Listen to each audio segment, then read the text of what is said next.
Bienvenue à nouveau à tous sur notre chaîne. Dans notre dernier épisode, nous avons exploré la période de 200 avant Jésus-Christ. Si vous avez manqué cet épisode, filez dans la playlist pour vous rattraper et revenez ensuite ici. Mais maintenant, nous plongeons dans une ère inédite, 100 avant Jésus-Christ. Les Européens se développent de manière stupéfiante en très peu de temps, surtout après que Rome commence à gagner du pouvoir et de l'influence. Commençons par le nord, où les populations de la région scandinave restent encore peu en contact avec les autres peuples. Durant la période entre 200 et 100 avant Jésus-Christ, les Norrois, ancêtres des peuples nordiques, habitaient les régions montagneuses et les fjords de la péninsule scandinave, correspondant à l'actuelle Norvège. Ils formaient des tribus germaniques primitives, vivant dans des communautés côtières et intérieures dédiées à la chasse, à la pêche et à une agriculture rudimentaire sur des sols difficiles. Leur société était organisée en clans avec des chefs locaux, sans royaume centralisé, et ils pratiquaient des rituels païens dans des forêts sacrées, vénérant des divinités précurseurs d'Odin et de Thor. Connus pour leurs compétences en navigation primitive, ils utilisaient des bateaux en bois pour le commerce local avec les tribus voisines. Ils maintenaient un relatif isolement vis-à-vis des puissances du Sud, comme Rome, avec des contacts indirects via les routes de l'ambre. Leur culture matérielle incluait des outils en fer et des sépultures avec du mobilier funéraire, reflétant une vie guerrière et un nomadisme saisonnier. Les Gettes étaient un peuple descendant de tribus germaniques qui habitaient la région de l'actuelle Suède. Vers 100 avant Jésus-Christ, ils formaient des tribus avec une forte tradition agricole et maritime, vivant dans des vallées fertiles, près des lacs et des côtes. Ils se distinguaient par une société organisée en clans, avec des chefs locaux et des compétences en métallurgie du fer. Ils pratiquaient une agriculture intensive, la pêche dans les rivières et les lacs, ainsi que le commerce de fourrure et d'ambre. Ils ont développé des villages permanents et les premiers bateaux pour la navigation intérieure et côtière.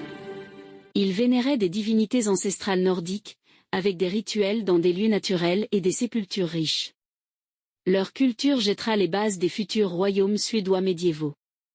Passons maintenant aux Suédois, ils formaient un grand groupe descendant de tribus germaniques qui, vers 100 avant Jésus-Christ, habitaient plus au nord-est des Gettes, développant une organisation sociale croissante et une tradition maritime naissante.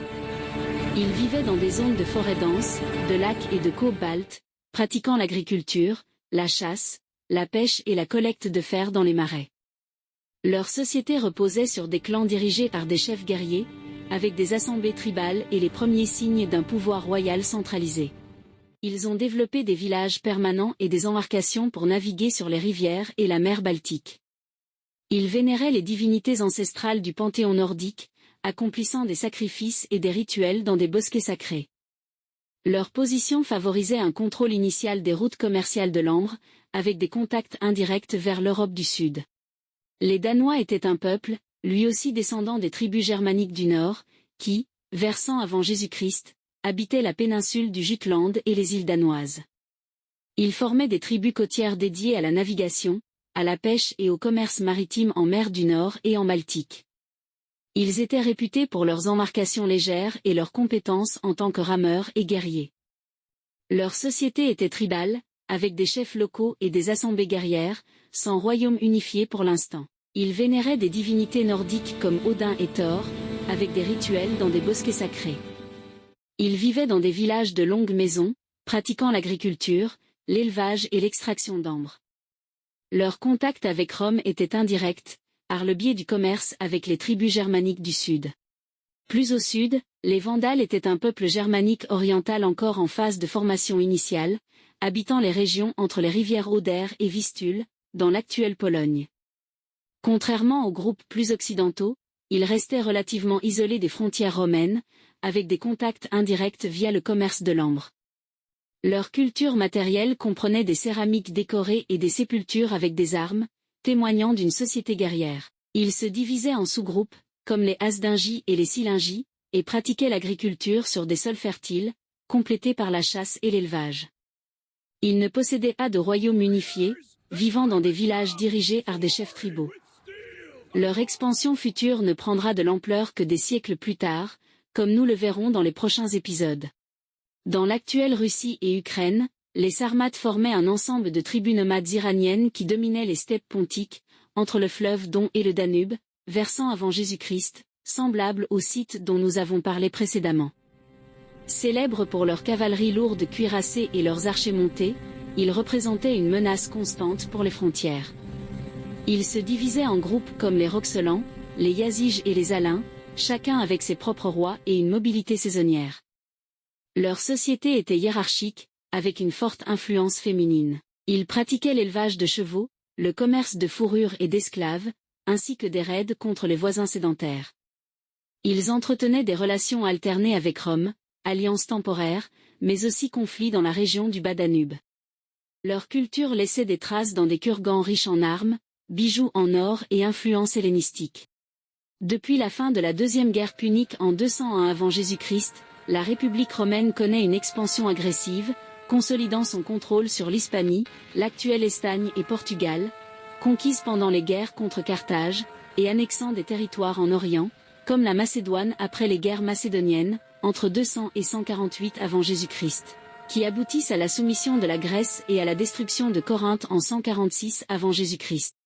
En Afrique, la Troisième Guerre punique culmine avec la destruction de Carthage en 146 avant Jésus-Christ, transformée en province d'Afrique. En 133 avant Jésus-Christ, Rome commence également à s'établir dans la province d'Asie, en Asie mineure. Sur le plan politique, cette période marque l'apogée du Sénat, mais aussi des crises, comme les réformes agraires des frères Gracques. Tiberius propose la redistribution des terres publiques aux plébéiens et est assassiné lors d'émeutes. Caius élargit les droits et les distributions de blé subventionnés, et il est lui aussi tué dans des affrontements. Parmi les figures marquantes figurent des généraux comme Scipion Émilien, qui détruit Carthage, et Caius Marius, élu consul en 107 avant Jésus-Christ, qui réforme l'armée. Sur le plan culturel, l'influence hellénistique s'accroît, avec l'adoption de la philosophie, de l'art et de la littérature grecque. Des auteurs comme Terence et Plaute adaptent des comédies grecques, tandis que l'architecture intègre des temples de style hellénistique. L'afflux d'esclaves issus des conquêtes provoque des révoltes, comme la première guerre servile en Sicile, entre 135 et 132 avant Jésus-Christ. Les tensions entre optimates et populares s'intensifient également, annonçant les guerres civiles à venir. Des figures comme les Gracques et Marius agissent en tant que réformateurs influents dans cette ère républicaine. Rome connaît une grande prospérité, mais cette prospérité finira par déclencher des problèmes et des conflits futurs. Mais tout cela, nous le laisserons pour les prochains épisodes. Merci infiniment d'avoir voyagé avec nous à travers l'Europe, en découvrant différentes époques et cultures. J'espère que cet épisode vous a plu. N'oubliez pas de laisser un like, de partager la vidéo, de vous abonner à la chaîne et d'activer la cloche pour ne pas rater les prochains épisodes. Je vous assure qu'ils seront incroyables. À très bientôt.